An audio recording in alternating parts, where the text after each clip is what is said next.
তোমার রিক্সা চালাতে খুব কষ্ট হচ্ছে মনে হচ্ছে।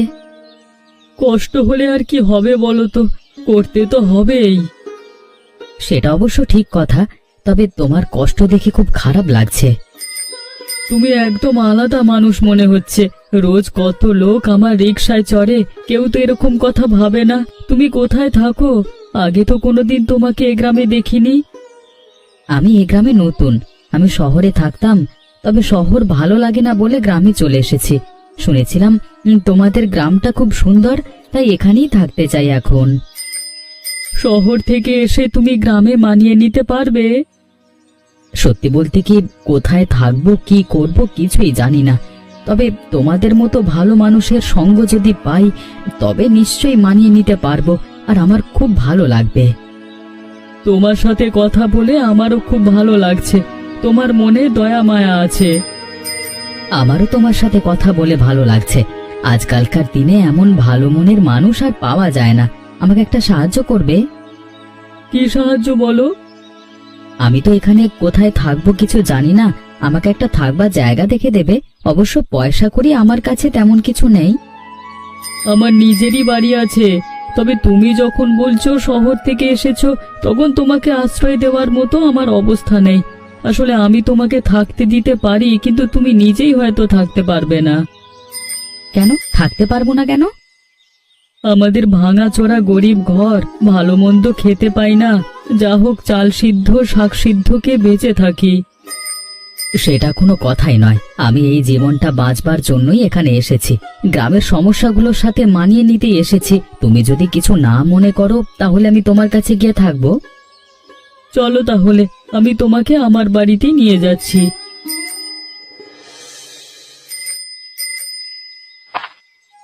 এই যে এসে গেছি। আরে তুমি বলছো তোমার ভাঙা বাড়ি? এরকম মাটির বাড়িতেই তো থাকতে চেয়েছি আমি। সত্যি? তোমার মতো মানুষ আমি জীবনে প্রথম দেখছি। গ্রাম থেকে সবাই শহরে চলে যাচ্ছে ভালোভাবে সুখে থাকবে বলে, আর তুমি শহর থেকে গ্রামে আসছো। সবাই যেভাবে বাঁচে সেভাবে বাঁচতে চায় না বলেই তো আমি এসেছি। আর তাছাড়া আমি মানুষের সাথে মিলেমিশে ভালোভাবে বাঁচতে চাই। শহরে মানুষের সাথে মানুষের স্বার্থপরতা, এরকম স্বার্থপরতার জীবন আমার পছন্দ নয়। তুমি খুব ভালো মনের মানুষ, তবে এত ভালো বলেই হয়তো গ্রামের মানুষ তোমাকে ভুল বুঝতে পারে। একটু সাবধানে থেকো। তুমি তো আছো, আমার চিন্তা কি? এখন থেকে তুমি আমার বন্ধু। আসলে কি জানো তো, আমি খুব গরিব মানুষ। আমাকে নিজে বাঁচবার জন্যই ধার দেনা করে বাঁচতে হয়, তাই আমাকে গ্রামে খুব একটা কেউ পাত্তা দেয় না। আর আমার কোনো বন্ধু নেই। তোমাকে বন্ধু হিসেবে পেয়ে আমার খুব ভালো লাগছে। বাড়িতে কেউ নেই নাকি? তোমার বৌদি আছে, হয়তো পুকুরে গেছে। তুমি একটু দাওয়ায় বসো, এক্ষুনি এসে তোমাকে খেতে দেবে কিছু।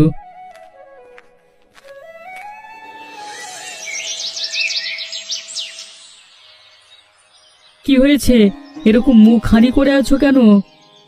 এমনিতেই আমাদের সংসার চলে না, তার উপর এরকম একটা ভালো মানুষকে নিয়ে এসেছো, তাকে কি না খাইয়ে রাখবে? উফ, তুমি একটু আসতে বলো, শুনতে পেয়ে গেলে খারাপ ভাববে। আমি কি করব বলো তো? তুমি সংসারে টাকা দিতে পারো না, সব দায়িত্ব আমার উপর, আমি কি করে চালাবো? আসলে তুমি তো জানো শরীরটা একদম সাথ দেয় না। রিক্সা চালানোর মতো খাটুনির কাজ আর এই শরীরে হয় না। শরীরটা বড্ড তাড়াতাড়ি আমার ভেঙে পড়েছে গো।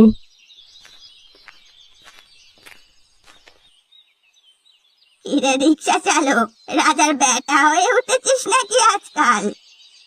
কেন, কিছু করেছি বুড়িমা? কিছু অপরাধ হয়েছে? ওরে আবাগির বেটা, লজ্জাও করে না এদের জিজ্ঞেস করতে? আমার থেকে টাকা ধার নিয়ে খেয়ে বসে আছিস আর লজ্জা করে না? আমাদের আরেকটু সময় দিন, ক্ষমা করে দিন এবারের মতো, আর কয়েকদিনের মধ্যে দিয়ে দেব। আসলে বাড়িতে নতুন অতিথি এসেছে তো। এমনি হয় না ঘরে আবার লোক ঢোকানো। লজ্জায় মরে যেতে চাই তোদের চিনালি দেখে। মর মর, সব ওলা উঠা হয়ে মরবি। আমার মুখের কথা ফেলা যাবে না, দেখে নিস, মিলিয়ে নিস তোরা। আমি তোমার পায়ে পড়ছি বুড়িমা, এরকম খারাপ খারাপ কথা বলো না। ভর সন্ধ্যাবেলা গৃহস্থীর বাড়িতে দাঁড়িয়ে বলছো এসব, তাতে খারাপ হবে। আর কখন কার খারাপ হয় সেটা কি বলা যায়? আয় আয়, এত বড় সাহস তোর! তার মানে তুই কি বলতে চাইছিস, আমার খারাপ হবে? আমি কিছুই বলতে চাইনি বুড়িমা। তুমি এই গ্রামের মোড়ল হয়ে তুমি যা বলবে তাই হবে, তবে দয়া করে আর কয়েকটা দিন আমাদের সময় দাও। আমি তোমার পায়ে পড়ছি, আমি তোমার টাকা ঠিক মিটিয়ে দেব। আমি মাঠে কাজে যাব, সেই টাকা এনে তোমার দেনা শোধ করে দেব। জানোই তো ওর শরীর খারাপ। আজকের মতো যাচ্ছি, তবে মনে থাকে যেন আমি আবার আসব, আর সেদিন তোদের দেখে নেব।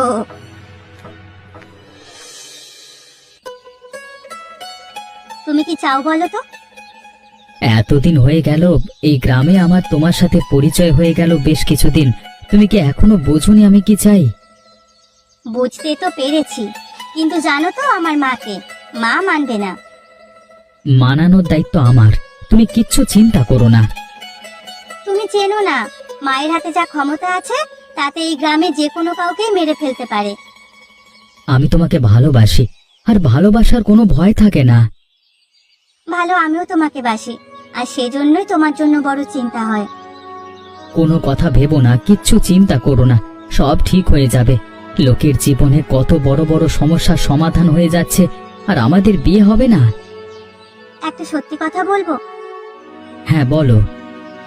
আমি তোমাকে ছাড়া বাঁচবো না, খুব কষ্ট হয় আমার তোমাকে ছাড়া থাকতে।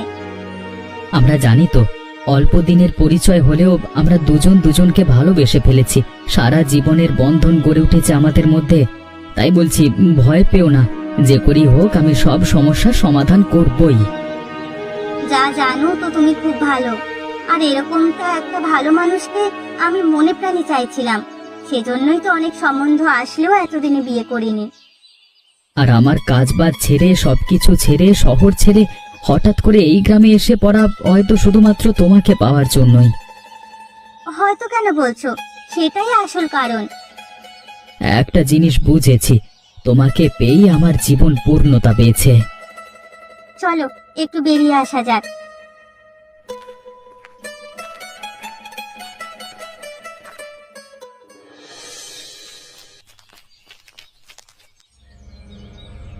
একটা বিশেষ খবর দেওয়ার ছিল বুড়িমা। কি হলো রতন, তুই এরকম হাত পাচ্ছিস কেন? ভয়ানক খবর আছে বুড়িমা, এত বড় খবর যে আপনিও চমকে যাবেন। কিরকম? আজকাল গ্রামের লোকের এত বড় সাহস হয়েছে যে খাল কেটে কুমির আনছে, আর সেই কুমির সুযোগ বুঝে যাকে নয় তাকে কামড় বসাচ্ছে, মানে আর আপনার ঘাড়েও কামড় বসাচ্ছে। কি বলছিস তুই? আমার উপরে কামড় বসায় এরকম কোন কুমিরের সাহস হয়েছে এখনো পর্যন্ত? হয়েছে বুড়িমা হয়েছে, আপনি যাকে টাকা ধার দিয়ে রেখেছেন অতগুলো, সেই গোপাল যে শয়তানটাকে বাড়িতে আশ্রয় দিয়েছে, তার সাথে দেখলাম আপনার মেয়ে নদীর ধারে কি সব গল্প টল্প করছে। কি বললি? তোর এত বড় সাহস, তুই এরকম কথা বলিস? তুই জানিস যদি এ খবর মিথ্যে হয় তোর জিভ আমি টেনে ছিঁড়ে নেব। আমাকে দেখে মনে হচ্ছে বুড়িমা আমি মিথ্যে কথা বলছি? যদি মিথ্যে কথা বলতাম তাহলে এরকম ছুটতে ছুটতে আপনার কাছে আসতাম না। আমি নিজের চোখে সবকিছু দেখে আসছি। প্রথমে তো দেখে আমার চোখে বিশ্বাস হচ্ছিল না। ওই কুলাঙ্গার শয়তান বহিরাগত পলাশ আমার মেয়ের সাথে সম্বন্ধ করছে? কি ভেবেছে আমার মেয়েকে পটিয়ে আমার সম্পত্তি হাত করে বড়লোক হবে? হতে পারে এটা গোপালের চাল, পলাশকে দিদিমণির পেছনে লেলিয়ে দিয়ে এখন আপনার সব সম্পত্তি হাত করতে চাইছে। তাতে ওর নিজের ঘাটটাও মুকুব হয়ে যাবে, আর আপনার বদলে ও হয়ে উঠবে এই গ্রামের মাতব্বর। আমি হচ্ছি মাতব্বর? আমাকে তো চেনে না, একেবারে গোষ্ঠী শেষ করে দেব। যা করবার হবে আমাকে বলবেন, আপনি চিন্তা করবেন না, সব কাজ হয়ে যাবে। ঠিক আছে, তুই এখন যা, আমাকে একটু চিন্তা ভাবনা করতে দে।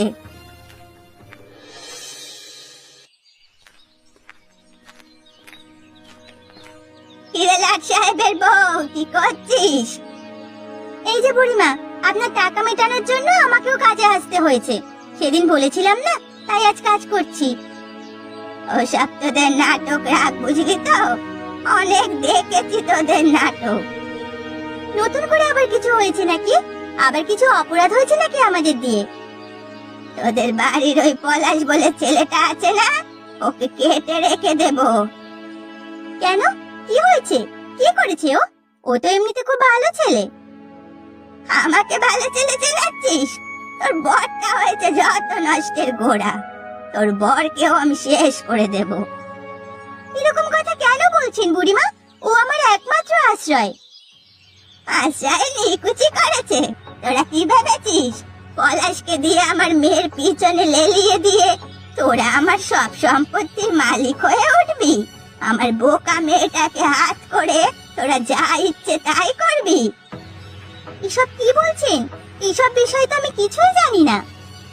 তোদের ব্যবস্থা খুব তাড়াতাড়ি হবে। আমি আসছি। রতন, তোকে আজকে কেন ডেকেছি তুই জানিস? জানি না, তবে কিছুটা আন্দাজ করতে পারি। কি আন্দাজ করতে পারিস শুনি? ওই শয়তান গোপালদের কিছু শাস্তি দিতে হবে। তুই আমাকে প্রথমে বল ওদের সংসার কিভাবে চলে। ওই তো সামান্য একটা ভাঙা রিক্সা চালিয়ে। আজকাল তো দেখছি লতা কারো একটা খেতে কাজ করে। হ্যাঁ, ওদের পাশের বাড়ির একজনকার খেতে ধান কাটবার কাজ করে। লতার কাজ আমি বন্ধ করে দেব। তুই যে করেই হোক গোপালের সর্বনাশ কর।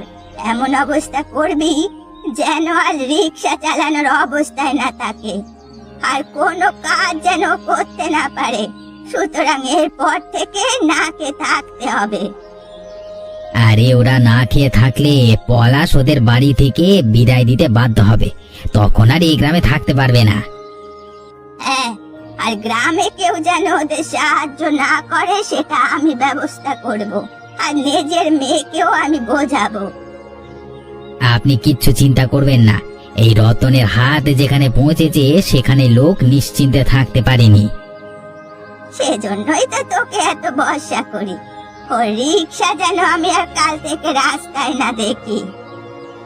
দেখবেন না বুড়িমা, সাথে ওর মান সম্মান সব নষ্ট করে দেব। আজকে দুপুরে গ্রামে রিক্সা স্ট্যান্ডে ওর রিক্সা ভেঙে দেব আমি। পারলে ওর হাত পা ভাঙিস, এমন শিক্ষা দিবি যেন এসব চিন্তা ভাবনা করার আর সাহস না পায়। আপনাকে কিছু ভাবতে হবে না বুড়িমা, আপনি আমার উপর পুরো দায়িত্বটা দিয়ে দিয়েছেন, এবার আমি দেখব। যখন থেকে জানতে পেরেছি আমার গা জ্বলে যাচ্ছে। আমার নিজেরও অসম্ভব রাগ হচ্ছে, তাই আমি সেদিন আপনাকে দৌড়াতে দৌড়াতে খবরটা দিতে এলাম। ঠিক আছে, এরপর থেকে আর কোনো সমস্যা হবে না, আমি আসছি।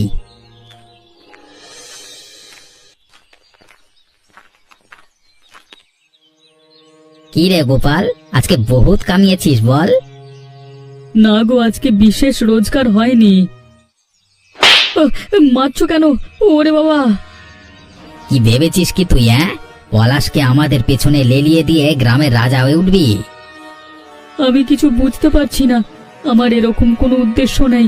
আমি গরিব মানুষ, গরিব হয়েই থাকতে চাই। তোর ন্যাকামো দেখাচ্ছি আমি। এই দেখ আমি তোর সাথে কি করি। এ কি করছো? ছেড়ে দাও, এটাই আমার একমাত্র উপায়। এটা ছাড়া আমি না খেতে পেয়ে মরে যাব। তোরা না খেতে পেয়ে মরিস সেটাই বুড়িমা চায়, আর এই গ্রামে বুড়িমা যেটা চায় সেটাই হয়। আমি তো কারোর কোনো ক্ষতি করিনি, তাহলে আমার সাথে এরকম করছো কেন? বাড়িতে গিয়ে তোর বন্ধু পলাশকে বুঝিয়ে দিবি যে মোড়লের মেয়ের দিকে যদি তাকায় তাহলে এরকমই শাস্তি হবে, আর খুব তাড়াতাড়ি যাতে ওই গ্রামে থাকতে না পারে তার ব্যবস্থা করব। তোমরা ভুল ভাবছো ব্যাপারটাকে, তোমরা খারাপ ভাবে নিও না। বাঁচাও, বাঁচাও তোমরা! দেখো আমাকে বিনা কারণে উদুম ঠেকাচ্ছে, মারছে। আজকের মতো চলে যাচ্ছি, এর শাস্তি তুই হারে হারে পাবি। এই বুড়িমার অত্যাচার দিন দিন বেড়ে যাচ্ছে, এদের শায়েস্তা করতেই হবে।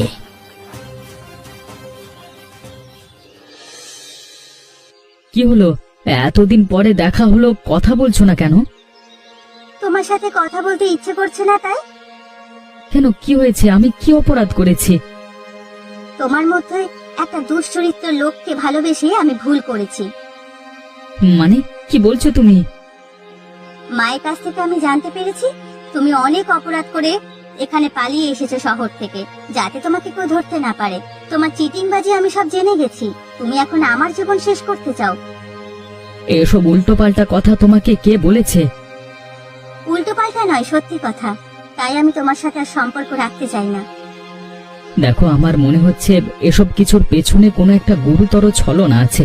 বৌদিকে তোমার মা হুমকি দিয়েছে, গোপালদা রিক্সা ভেঙে দিয়েছে তোমার মায়ের লোক, তারপর তোমার মাথায় এসব ঢুকিয়েছে। তুমি একটু ভালো করে ভাবনা চিন্তা করে দেখো, ব্যাপারগুলোর পেছনে নিশ্চয়ই ছল চাতুরি আছে। এখন তুমি আমাকে বোঝাবে কোনটা ঠিক আর কোনটা ভুল? আমি তোমার সাথে আর এক মুহূর্ত থাকতে চাই না। আমাদের সম্পর্কটা আমি ভেঙে দিতে চাই।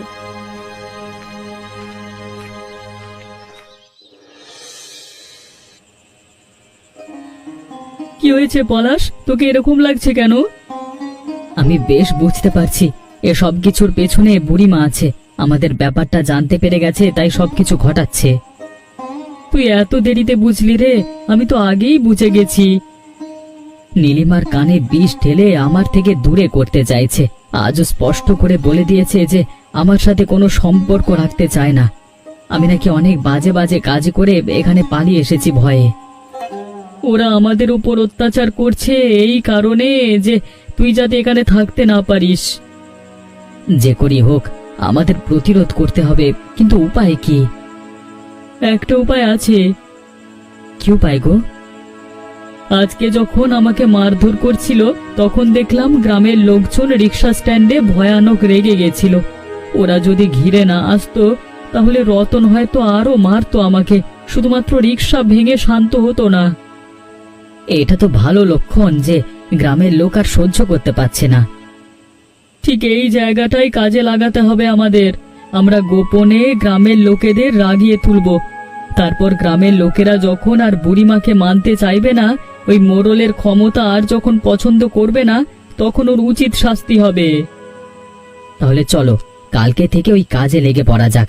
যতক্ষণ না উচিত শাস্তি দিচ্ছি, ততক্ষণ বিপদ কাটবে না। বুড়িমা, বাইরের লোকজন যেরকম ক্ষেপে আছে, তাতে মনে হচ্ছে এক্ষুনি ঘরে আক্রমণ করবে। ওরা অত রেগে গেল কেন? ওরা আর মানতে চাইছে না আমাদের রাজত্ব, মানে আপনার রাজত্ব। কি চায় ওরা? আপনাকে ক্ষমতা থেকে সরাতে। হঠাৎ করে এমন হলো কেন? আগে তো ওরা আমার বেশ ভালোই অনুগত ছিল। আমি যখন গোপালকে মারছিলাম, তখন সবাই আমাকে ধরে মারতে আসছিল, তাই আমি ভয়ে পালিয়ে এসেছি। কি বলছিস কি? আগেও তো তুই অনেক মারধর করেছিস, তখন তো এরকম হয়নি। আগের ব্যাপারটা আলাদা ছিল, আর এখন ব্যাপারটা আলাদা। এখন সবাই গোপাল আর পলাশকে বেশি ভালোবাসে। হায় রে, এই ক্ষমতাটাই ছিল আমার একমাত্র ভালো থাকার কারণ। আর এই ক্ষমতা একদিন চলে যাবে আমি ভাবতে পারিনি। এখন মনে হচ্ছে ক্ষমতার অপব্যবহার করে ভুল করেছি। আমার শরীরটা কেমন লাগছে। কি হয়েছে বুড়িমা? বাইরে গিয়ে বলে দে আমার শরীর খারাপ। শরীর ভালো হলে সবার সাথে কথা বলবো।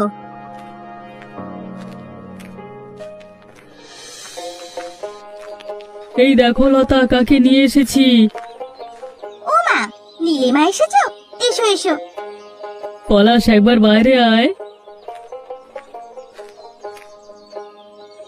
নীলিমা, আজকে তোমাকে রাস্তায় দেখে কেন নিয়ে এলাম জানো? তার কারণ হয়তো তুমিও বুঝতে পারছো যে তোমার মা হিংসে করে অনেক কিছু কাণ্ড ঘটিয়েছে। তার একটাই কারণ, তোমার আর পলাশের মধ্যে সম্পর্কে বিচ্ছেদ।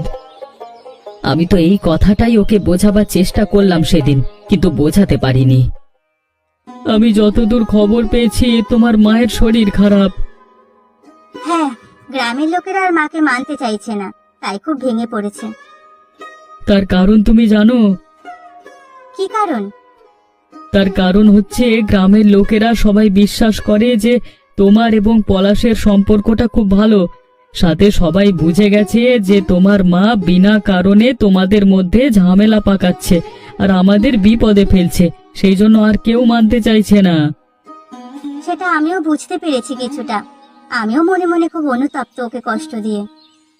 যাই হোক, যা হয়েছে ছাড়ো, আমরা নতুন করে আবার জীবনটা শুরু করি। আর কোনো কথা নাই, আমি নিজের দায়িত্বে বিয়ের অনুষ্ঠান করব। মায়ের শরীর ভালো নয়, মায়েরা সিদ্ধান্ত নেওয়ার ক্ষমতা নেই। সেটাই ভালো হবে, তুমি তাড়াতাড়ি আয়োজন করো, আমরা পাশে আছি। সে যাই হোক, আজ আমরা এমনি ছেড়ে দিচ্ছি না। আজ আমাদের গরিবের বাড়িতে খাওয়া দাওয়া করে যেতে হবে তোমাকে। ভেতরে এসো।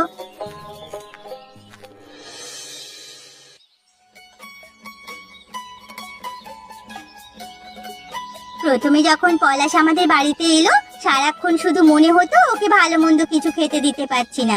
আসলে আমরা গরিব তো, কিন্তু আজ পলাশকে আনন্দ করে খেতে দেখে মনটা ভরে গেছে।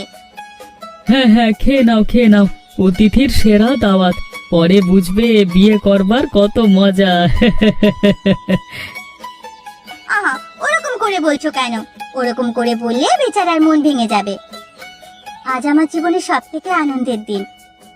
তবে বৌদি, তুমি ঠিকই বলেছ, এই গ্রামে অতিথি হয়ে এসেছে, এরকম দাওয়াত খাবো আর গ্রামের সব থেকে বড় লোক বাড়ির মেয়েকে বিয়ে করব, কোনোদিন স্বপ্নেও ভাবতে পারিনি। সারা জীবন আমি বুড়িমার সেবা করেছি, শেষ জীবনেও তাই করব। আজকে বুড়িমা ওনার কৃতকর্মের জন্য লজ্জিত, আর আমিও ক্ষমা চেয়ে নিচ্ছি তোমাদের কাছে। তোমাদের যা ক্ষতি হয়েছে রিক্সা সমেত সবকিছু আমি ফিরিয়ে দেব। গ্রামের সবার সামনে দাঁড়িয়ে আমি ক্ষমা চেয়ে নেব গোপালকে অপমান করবার জন্য। আমি স্বার্থপরের মতো নিজের মেয়ের ক্ষতি করতে চেয়েছি, তাই এক ঝটকায় উপরওয়ালা আমাকে এরকম বিপদে ফেলে দিলেন। আমার আর ক্ষমতা নেই মোড়লগিরি করার। এরপর থেকে গ্রামের মানুষ যা ভালো মনে করবে তাই হবে। মোড়ল হিসেবে আমি তোমাকে কোনোদিন ক্ষমা করতে পারবো না, তবে মা হিসেবে তোমাকে ক্ষমা করতে পারি। দেখো নীলিমা, তোমাকে একটা কথা বলি, ক্ষমা মানুষের ধর্ম। উনি যা করেছেন সেটা ভুলে যাও। ওনার শেষ জীবনে পাশে থাকা আমাদের কর্তব্য। হ্যাঁ, ঠিক কথা। আর উনি আমারও মা, তাই এখন থেকে ওনার সব দায়িত্ব আমারও। সবার কপাল মনে হয় আমার মতো ভালো হয় না। এত পাপ করার পরেও আমাকে তোরা এত ভালোবেসেছিস। দয়া করে তোমরা আমার মতো খারাপ চক্রান্ত করো না। আর তোমরা আমার চ্যানেলটা